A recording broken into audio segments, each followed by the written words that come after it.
लड़की से प्रेम कैले बा, ओकरा धोखा मिलल बा, लड़किया छोड़ के चल गई बिया, लड़का बड़ा दुख में बा। कहता कि सोना प्यार तो हम कैले रहने, दिल तो एके गो बा, दिल दूगो नहीं खे कि एगो तहरा के दे देनी तो फिर दूसरा के हब दे हम, दिल एके गो बा जो दिल के लेके तू चल गई बाड़ू। आज हर पल हर वक्त तहारी याद सतावता, लइकवा सोचता दिन रात वो लड़किया के याद आई बा, त कहत का बा फिरोज भैया।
तेरे प्यार का सिला हर हाल में देंगे, तेरे प्यार का सिला हर हाल में देंगे, खुदा भी मांगे ये दिल तो टाल देंगे।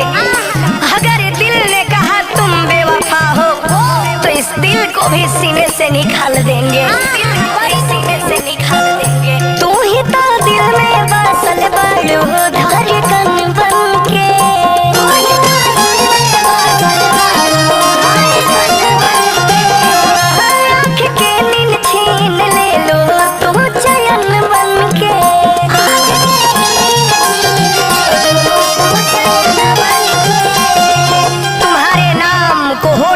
सजाया है मैंने, तुम्हारे नाम को होठों पर सजाया है मैंने, तुम्हारी रूह को अपने दिल में बसाया है मैंने।